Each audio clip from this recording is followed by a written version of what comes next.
할렐루야.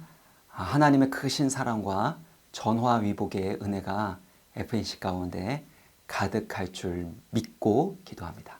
하나님의 말씀은요, 요한복음 11장 1절부터 6절까지 그리고 15절 읽도록 하겠습니다. 요한복음 11장 1절부터 6절 그리고 15절입니다. 제가 읽겠습니다. 어떤 병자가 있으니 이는 마리아와 그 자매 마르다의 마을 베다니에 사는 나사로라. 이 마리아는 향유를 주께 붓고 머리털로 주의 발을 닦던 자요, 병든 나사로는 그의 오라버리더라. 이에 그 누이들이 예수께 사람을 보내어 이르되 주여 보시옵소서, 사랑하시는 자가 병들었나이다 하니 예수께서 들으시고 이르시되 이 병은 죽을 병이 아니라 하나님의 영광을 위함이요 하나님의 아들이 이로 말미암아 영광을 받게 하려 함이라 하시더라. 예수께서 본래 마르다와 그 동생과 나사로를 사랑하시더니 나사로가 병들었다 함을 들으시고 그 계시던 곳에 이틀을 더 유하시고. 15절입니다. 내가 거기 있지 아니한 것을 너희를 위하여 기뻐하노니 이는 너희로 믿게 하려 함이라. 그러나 그에게로 가자 하시니. 아멘. 자, 한번 기도하겠습니다. 살아계신 하나님 아버지, 우리를 향한 하나님의 변함없는 사랑, 영원하신 그 사랑 더 깊이 깨달을 수 있도록 주의 성령으로 우리의 마음과 생각을 감동감화시켜 주시고 친히 말씀하여 주옵소서. 그리고 그 말씀을 깨달아 알 뿐만 아니라 그 말씀대로 순종하고 기도하게 될 때 놀라운 하나님의 영광을 보게 하시고 체험케 하여 주옵소서. 예수 그리스도의 이름으로 간절히 기도합나이다. 아멘.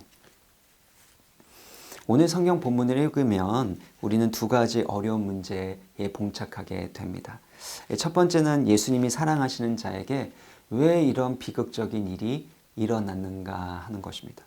3절을 보면 주님께서 사랑하시는 자가 병들었다라는 것입니다.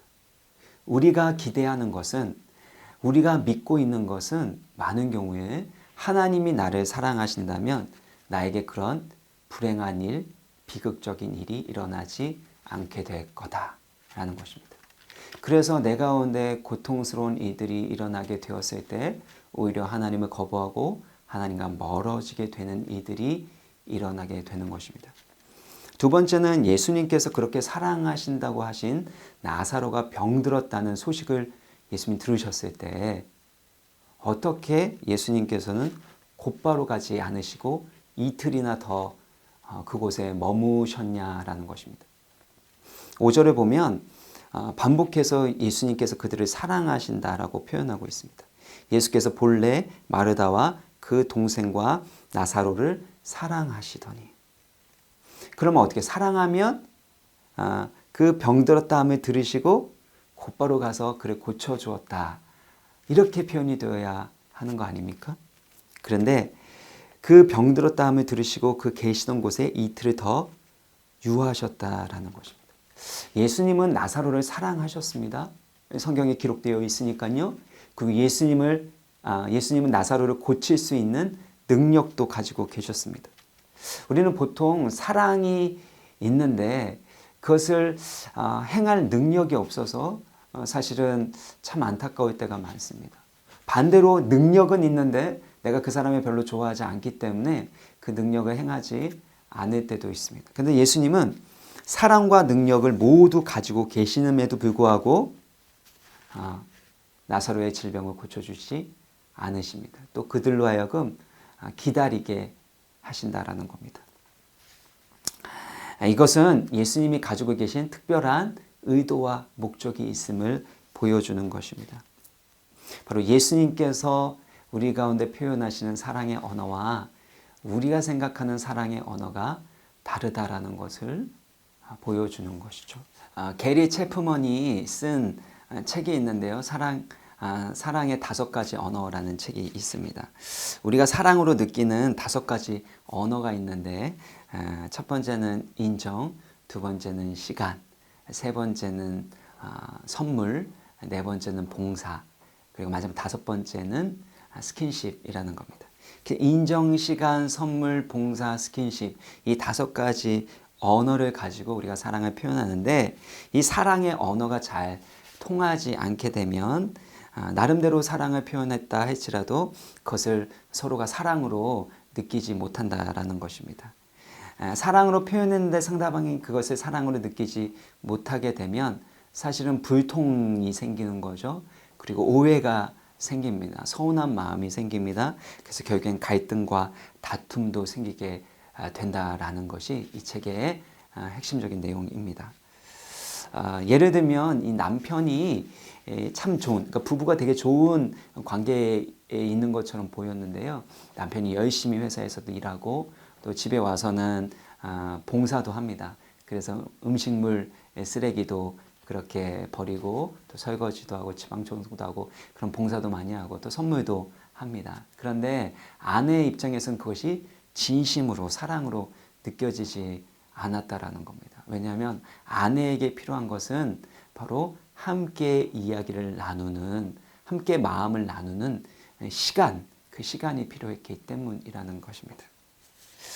이처럼 상대방의 사랑의 언어를 잘 이해하지 못하면 이런 갈등과 어려움이 생기게 된다라는 것이죠. 오늘 성경 본문을 보시면 주님께서 사랑하시는 자가 병들었다라는 표현이 나오고 또 그들에게 고통스러운 기다림의 시간이 주어졌다라는 겁니다. 이것은 우리와 하나님 사이에도 사랑의 언어가 다를 수 있다, 아니 다르다라는 것을 보여줍니다. 우리가 생각하는 사랑은 이렇습니다. 주님 저를 사랑하신다면 그러면 저에게 성공을 주세요. 주님 저를 사랑하신다면 저에게 더 좋은 환경과 안락함을 주세요. 그러나 고난과 고통이 찾아오게 되면 어떻습니까? 그 하나님의 사랑이 믿어지지 않습니다. 느껴지지 않습니다. 그 이유는 우리가 생각하는 사랑의 언어는 나의 성공, 나의 안락함, 나의 좋은 환경이기 때문입니다. 그러나 하나님께서 우리 가운데 표현하시는 사랑의 언어는 다릅니다. 바로 하나님의 영광입니다. 4절을 보시면 예수께서 들으시고 이르시되 이 병은 죽을 병이 아니라 하나님의 영광을 위함이요 라고 합니다. 이 병이 죽을 병이 아니라라는 것은 이 병이 죽음으로 끝날 것이 아니다. 죽음이 최종 결론이 아니다. 죽음이 최종 결말이 아니다. 하나님의 영광이 나타날 것이다 라고 말씀하시는 것입니다.